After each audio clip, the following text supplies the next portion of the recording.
یاد رکھیں۔ دیکھو ہر راحت اللہ نے جنت میں رکھ دی ہے، ہر مزہ، لیکن یاد رکھنا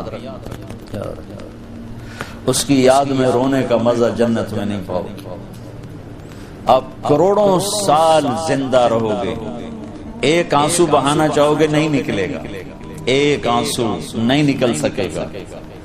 یہاں تنہائی میں اس کے لیے تڑپنے اور رونے کا جو مزہ ہے، نہ وہ عورت میں ہے، نہ شراب میں ہے، نہ تخت میں ہے، نہ تخت میں ہے، نہ ملک میں ہے، نہ مال میں ہے، اس کے لیے رونا، اس کے لیے جذب قربان کا، اپنے جذبات پہ چھری چلانا۔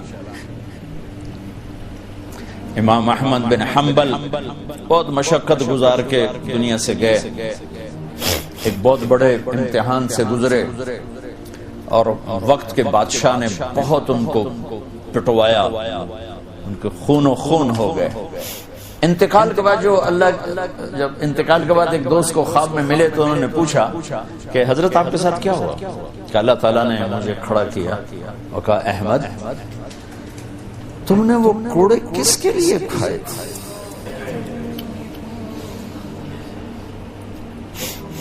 کہے اللہ میں نے تیرے لیے کھائے تھے۔ سبحان اللہ، یہ لذت جنت میں نہیں ملے گی۔ جوانی کی لذت پاؤ گے، میاں بیوی کی لذت پاؤ گے، کھانے پینے کی لذت پاؤ گے، زندگی کی لذت پاؤ گے، خوشیوں کی لذت پاؤ گے، لیکن اس کے لیے رونے تڑپنے کی لذت نہیں پاؤ گے۔ اللہ میں نے تیرے لیے، تو اس پر فرمانے لگے میرے اللہ نے کہا کہ احمد ہاں ہم جانتے ہیں تم نے یہ سب کچھ میرے لیے کیا۔ جنت والے تو مرنے کے بعد میرا دیدار کریں گے، میں تمہیں ابھی سے اپنے چہرے سے پردہ ہٹا کے دکھا دوں، چل میرا دیدار کرتا رہے۔ کیا مطلب؟ اس کے لیے پیچھے ہٹ، اس کے لیے جو میں نے ایک شروع میں بات کی تھی کہ ہم کس لیے جی رہے ہیں، ہمارے جینے کا مقصد کیا ہے، وہاں سے میں نے بات ہمارا جینا مرنا اللہ کے لیے۔ اب اللہ کے لیے جب اللہ میرا جاب والے ڈیمانڈ کرتے ہیں آپ گھڑیاں 1 گھنٹہ آگے کر لیں، اب 1 گھنٹہ پیچھے کر لیں، اب یہاں آپ جا رہے ہیں، اب یہاں چلے جائیں، آپ کا ٹرانسفر ادھر ہو گیا، اس سے وہاں ہو گیا، آپ چپ کر کے جاتے ہیں اور اس کو برداشت کرتے ہیں، فیس کرتے ہیں، کیونکہ پروفٹ آ رہا ہے، کچھ نفع آ رہا ہے۔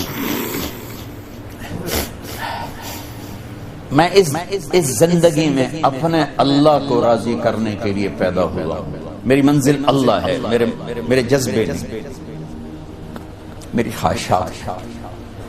جیسے خواہش پوری کرنے کی لذت ہے، اللہ کے لیے خواہش کو قربان کرنے کی لذت پر کروڑوں لذتیں قربان کی جا سکتی، جیسے اپنی من کی مراد پا لینے کی لذت،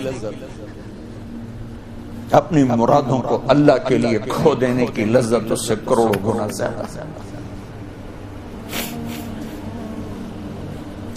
یہ لذت آپ کو جنت میں نہیں ملے گی۔ راتوں کو اٹھ کے اللہ کے سامنے رونا، ضرورت مندوں کی جا کے مدد کرنا، اللہ کے لیے ذلیل ہو جانا، اللہ کے لیے چھوٹا پڑ جانا، اللہ کے لیے معاف کر دینا، یہ جنت میں کہاں ملے گا؟ جو کہ ہم اپنے لیے جیتے ہیں، نہ ہمیں خرچ کرنے کا سلیقہ ہے، نہ معاف کرنے کا سلیقہ ہے۔ اپنے لیے جینا کوئی زندگی نہیں ہے، جینا ہے تو اس کے لیے جیو جس نے جینا دیا ہے، مرنا ہے تو اس کے لیے مرو جس نے مرنے کا اختیار اپنے ہاتھ میں رکھا ہے۔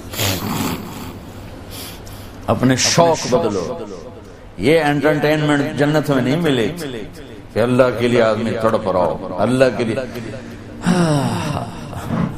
جنید بغدادی بیت اللہ کا طواف کر رہے تھے رات،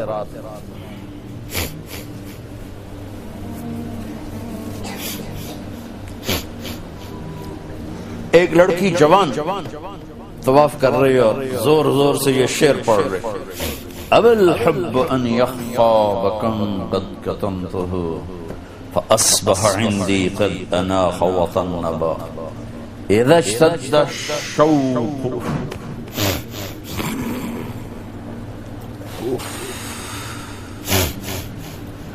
ہاں هام قلبی بذکرہ وَإِن رُمْتُ مِنْ حَبِيبِي قُرْبًا مِنْ حَبِيبِي تَقَرَّبًا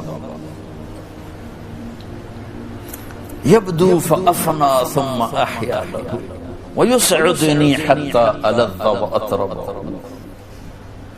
کہاں سے ترجمہ کروں؟ میں نے اپنے دل کو بہت بچایا، لیکن محبت نے آگے ڈیرے ڈال ہی دیے اور میرے پورے دل پہ قبضہ کر لیا.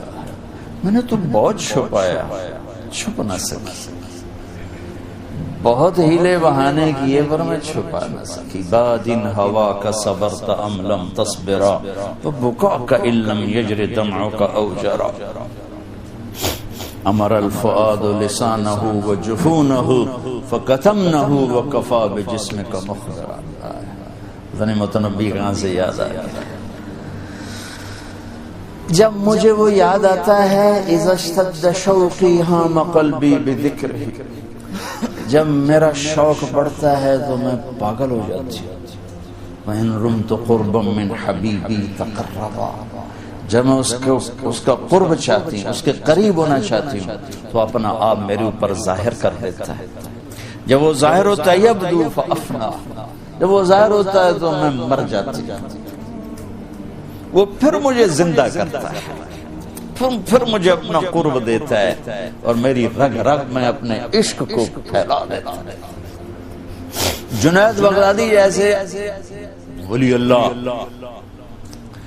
وہ کہنے لگے او بچی ہوش کر، شرم کر، کیا پڑھ رہی ہے، کہاں پڑھ رہی ہے؟ وہ بھی اس بچی کو نہ پہچان سکتے.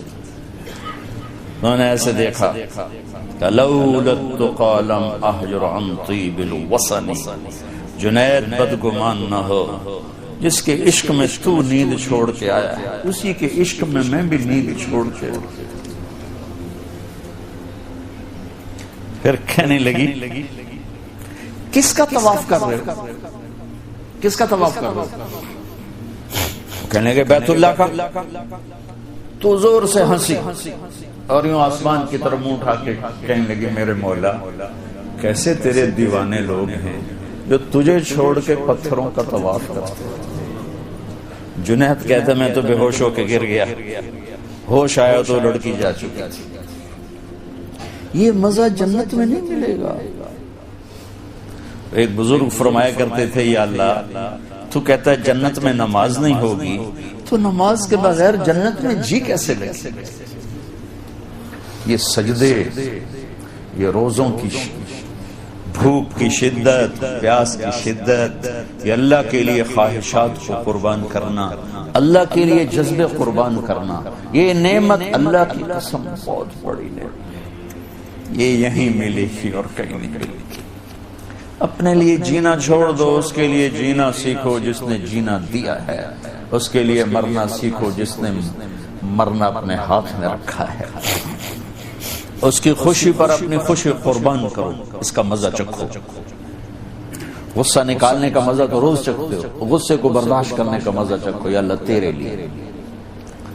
عزتوں کو ڈھونڈنے کے مزے لیتے ہو، ذلیل ہونے کا مزہ لے کے دیکھو اللہ کے، اللہ کے، اللہ کے. بدلہ لینے کا مزہ چکھتے ہو، معاف کرنے کا مزہ لے کے دیکھو اللہ کے. ایک تو آپ کے گھر جنت بن جائیں. گھروں میں ٹینشنیں پھیلی ہوئی ہیں، کوئی بڑی وجہ نہیں ہے، صرف معاف کرنا نہیں آتا، درگزر کرنا نہیں آتا، جھکنا نہیں آتا. نہ کوئی جائیدادوں کے مسئلے ہیں اور نہ کوئی بہت بڑے جھگڑے ہیں، صرف جھکنا نہیں آتا، معاف کرنا نہیں آتا، سہنا نہیں آتا، درگزر کرنا نہیں آتا. اور کوئی لڑائی نہیں. مجھے تو زندگی 1982 سے میں یورپ میں آ رہا ہوں اور اپنے ملک میں بھی دیکھ رہا ہوں جو گھروں میں آگ لگی ہے، خاندان بکھر رہے ہیں، رشتے ٹوٹ رہے ہیں. کہیں کوئی جینوئن مسئلہ ہوتا ہے، کوئی جائیداد ہے یا کوئی بڑا جھگڑا ہے، لڑائی. ہر جگہ ویسے ناک کا مسئلہ ہے کہ میں نیوا نہیں پہ سکتا. تم اللہ کو بیچ میں لاؤ تو یا اللہ یہ دیکھ میں تیرے لیے ذلیل ہو رہا ہوں، پھر اس کا مزہ لے کے دیکھو. اس ذلت میں بھی وہ مزے ہیں کہ ساری عزتیں قربان ہو سکتی. اس معاف کرنے میں وہ مزے ہیں کہ سارے بدلے قربان کیے جا سکتے ہیں، اس خرچ کرنے میں وہ مزے ہیں کہ سارے بینک بیلنس اس پہ قربان کیے جا سکتے ہیں۔ پیا ایام کی تلخی کو بھی ہنس کے ناصر، غم کے سہنے میں بھی قدرت نے مزہ رکھا۔